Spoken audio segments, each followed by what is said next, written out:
Hi guys, and welcome to my full review of the Huawei MediaPad M2 8.0. In terms of price, it is priced somewhere in between a budget tablet and a premium tablet. In terms of specs though, we get a quite high-end package, really beautiful design, but where in the end it actually fits, budget or premium, we will see during my full review. So let's start off with the design and build quality, size comparison first. Here is another 8.0 inch, as you can see, pretty much the same width, a little bit taller and a little bit thicker, but still quite compact in my opinion compared to something like maybe the iPad Air 2. As you can see, of course it is quite a bit smaller, of course also thicker, but that's no issue.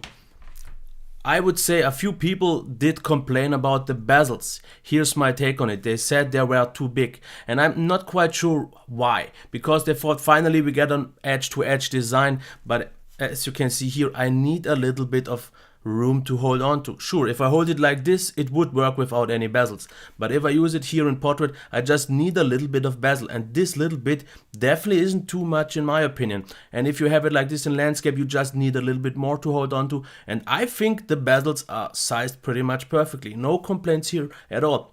In terms of thickness, also quite okay, because I'm okay with a little bit of a bigger device if I can get a little bit more battery. So all has been done here, very nice.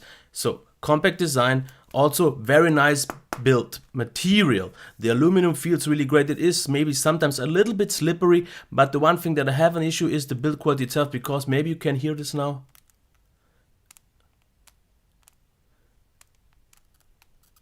So it does just creak and squeak quite a lot, even in normal use. So of course, if you bend it all the time, you will hear it more often, but even sometimes if I just pick it up or use it just normally, it does squeak a little bit, and this is a little bit of a missed opportunity to make it go full premium. So it still feels very premium in terms of materials, design and everything else, but this squeaking head could have been done better. But still, let's go to the other things. The buttons are really nicely done. Not much you can do here better. Not really super clicky, but very satisfying clicky and tactile feedback. So a little bit of click is there, but more the tactile feedback, which is nice. Also the placement you can really easily feel, because as you can see there is like some kind of cutout for the power button, easily to distinguish, because we also have a little bit of texture here, as we do have on the whole side. So this little bit of a riffled rim has been done nice, gives you the grip you need. Maybe it doesn't particularly feel great, but still. On the right side we have also a SD card slot hidden under this flap, which is quite nicely hidden because you really don't see it. It doesn't obstrude the design itself. The buttons have been done nice. Here we have the micro USB at the top with one of the two speakers, the headphone jack. On the left side there is nothing, and on the bottom we can see a microphone and the second speaker. I will get to the speakers a little bit later. Here on the back we have the back facing camera with flash, and here's the one with the front.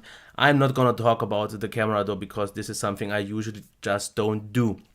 So in terms of design and build, it has been done really nice. It feels and looks really beautiful. The belts are nice in my opinion, buttons and all this has been done nice. Only the build quality itself, the substantial feel, could have been done maybe a little bit better. Okay, let's get to the display. We have an 8.0 inch display with a resolution of 1920 by 1200. So it's maybe not super high res, but I don't have an issue with that at all, because it is really sharp. Just for example, compared to the Lenovo, it is noticeably sharper, even though it has the same resolution. So really nicely done. The great thing about the white, we have color temperature control in the settings, so we have a slider to make it cold and wider. I set it a little bit colder because I prefer it that way, and that's the one thing that should be the default on Android, because everyone can get his that he wants. And actually, if you see maybe the picture here on the video, in reality it looks better, the white. Here on the video it looks a little bit colder. The white is great. The blacks are very uniform. There is no light bleed at all, but it could have maybe been a little bit deeper, because sometimes when I watch a movie, it just is a little bit of backlight to see through. Not that it's backlight bleeding, but it could have been deeper. Colors are really nicely done. Very vibrant and vivid, very punchy. But in videos a little bit oversaturated, especially if I checked my own videos, the colors were just a little bit too much. But it is a really pleasurable too much, because if you watch videos and if you watch pictures, it is really nice to look at viewing angles as well. As you can see here, quite solid. On the camera it always looks a little bit worse, because in normal use, no complaints here at all. It is a very bright display, and I used it at about 35-40% usually at home. but it is not the very brightest display. So maybe sunlight with all this glare, as you can see, it will be a little bit harder, but it is indoors a very, very bright display. So let's get to the sound.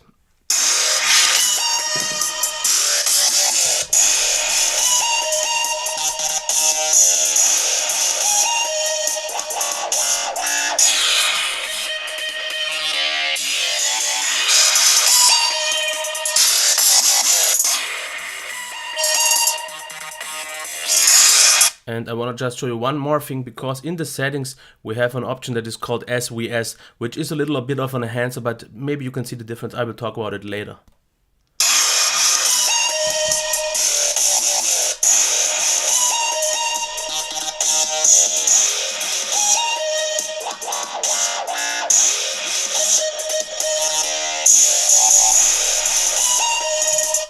Okay, that's it for the demo. What about the sound now? So the placement in theory looks quite good because it is in the middle on the side, so side firing, and the stereo effect is really nice. But as you maybe saw on my demo, I, for example, in playing games did block it all the time, because this is exactly where I have my hands. So if they would have put it maybe somewhere like here, it would have been great, because no matter how you hold it, you will always block it. That is the one issue. If you have it in free air, or for example like here on a stand, the sound is absolutely great because it is very, very loud, and also quite a nice sound because we have a little bit of bass. The mids are very solid, especially voices and all that. Also very clear and natural highs. And about the SVS or SWS option, what it does is it adds a little bit of depth, but therefore the sound feels a little bit more narrow and slightly less clear. So I personally prefer without SWS because it just sounded more natural, it sounded more clear, and also a little bit of a wider soundstage. But the sound overall is really, really great, especially for media files. It can even compete with something like a laptop in most cases. It's just the placement for games or something like that, if you hold it like this in the hand, where you will have a little bit of issues because you will run into blocking. Okay, let's go into the performance now. Let's check that. In the browser, I have to say one thing: the performance is absolutely brilliant. Great loading times, super smooth performance, as you can see here, no problems here, no lag or stutter. So the browsing experience is absolutely top notch, and in apps like, for example, Phoenix here, as you can see, still very, very smooth, not quite flagship level smooth, but pretty much lag free most of the time. Here for Palaver, as you can see once again, there is a little bit of lag. It's really not a whole lot. It's just not super smooth, but still totally fine, no problems at all. Also loading times are good. So the scrolling here as well, as you can see, is on a really high level. And in apps, I would say at least 90% of a flagship. As you can see here, Google Plus though does stutter a little bit more often. As you can see, there is more lag while scrolling. If you don't scroll too fast, it's less noticeable. And overall, totally fine.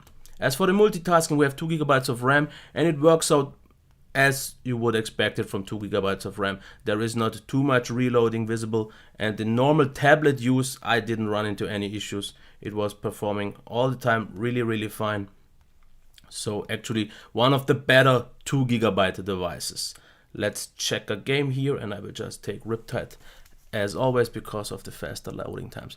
In terms of gaming, it is on a very good, just not great level, but I don't have any issues. I can play games at all times absolutely issue free.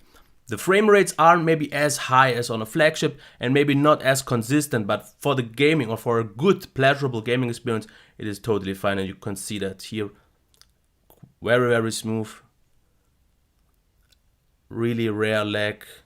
Of course, if there's a lot going on the screen, I noticed a little bit more of lag. And for example, in Riptide, I had, as you can maybe see, a little bit of issues triggering my stunts. So even though the display is really responsive and precise, for some reason within this game, I had a little bit of trouble accessing my things here. But once again, performance, very, very solid, not quite the highest flagship level. I would say 80-85% of that, but still overall convincing at all times. Let's go to the battery then.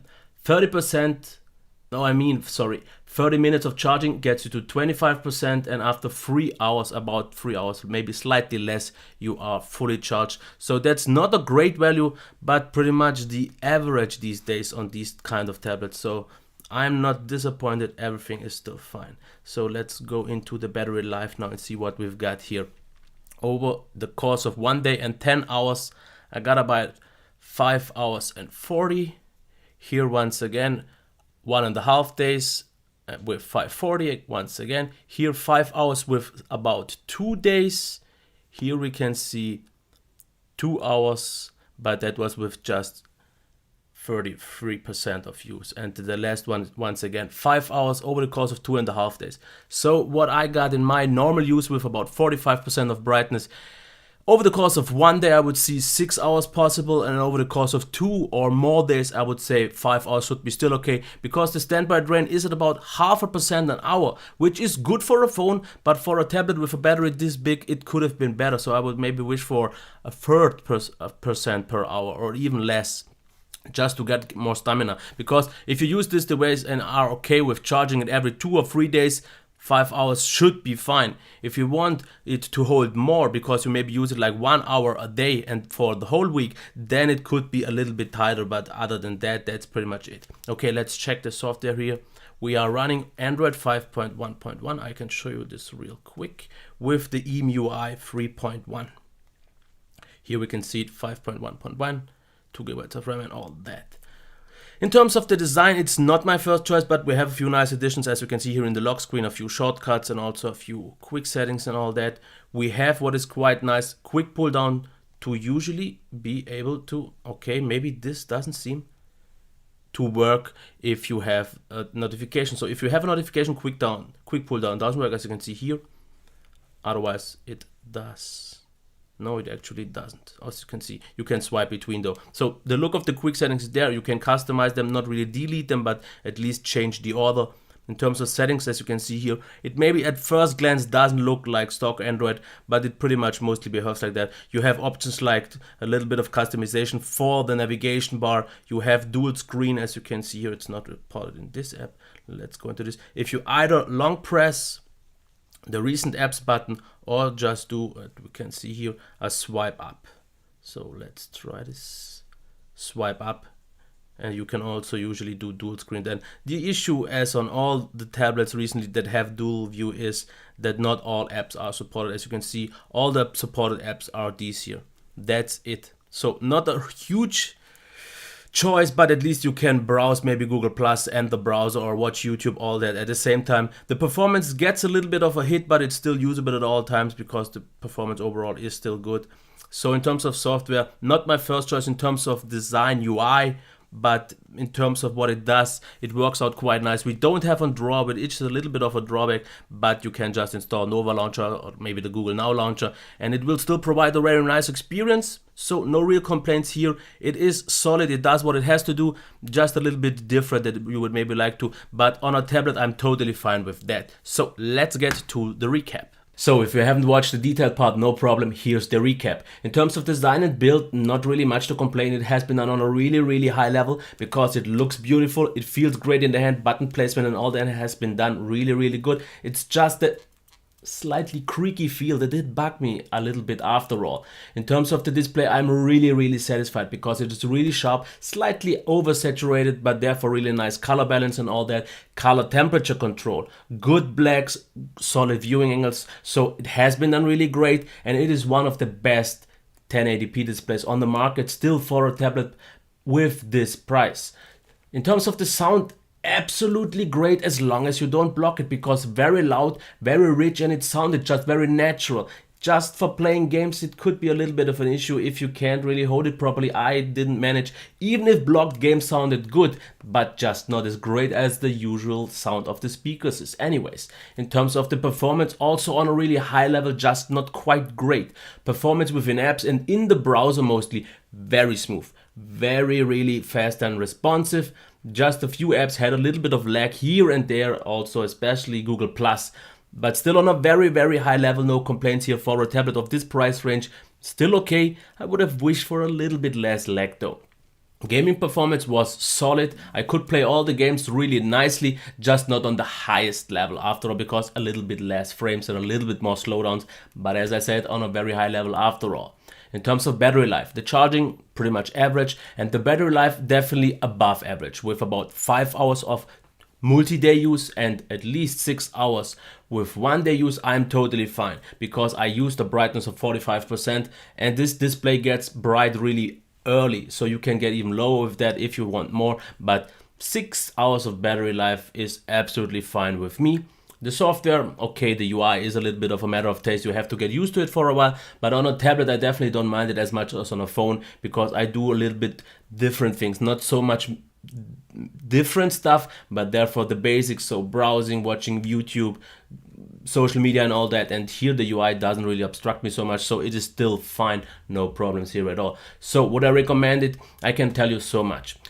Here it costs about 270 euros, which is still a very nice price, very affordable, and definitely worth what you pay for. There are different alternatives. Of course, there is the Nvidia Shield tablet, which is better for gaming and so on. I don't think the build quality can compete with this. And there is also the Dell Venue 8 708040, which I think is the overall slightly better device, because better performance, better battery life. Speaker was louder and sounded better, but was also only on one side, so just keep that in mind. The software was more stock. But in general, it is the more expensive device. It was here on sale for about 2 times for about 250, which was a great deal, absolutely great offer. And then I would prefer the Dell Venue, but usually that one costs over 300, well above over 300. And then this is a definitely well alternative if you want maybe something that feels still very premium, not as great as the Dell. And then there's also a cheaper alternative, the Lenovo Tab S8. Definitely a little worse in everything. The performance was nice, the display was nice, sound was okay, battery life was way weaker, maybe like half of this. But if you want to save a lot of money, because you can get this for around 150. So if you want to save the money, this is good. If you want to pay a little bit more, but just not quite premium level, this is definitely a good alternative, because the overall experience was very nice, not really any complaints, because the sound is really great, display is really great, performance was fine, and for what I usually do on a tablet, this did satisfy all my needs, and that is all I have to say. You know all the pros, you know all the cons. If you have any further questions, leave them down below. If you like this review, please give it a thumbs up, reshare it, do whatever you want to. I would appreciate it though. Unless I have forgotten anything, let me know in the comments, because I think I covered pretty much everything. So I wish you a nice day. Until next time, bye.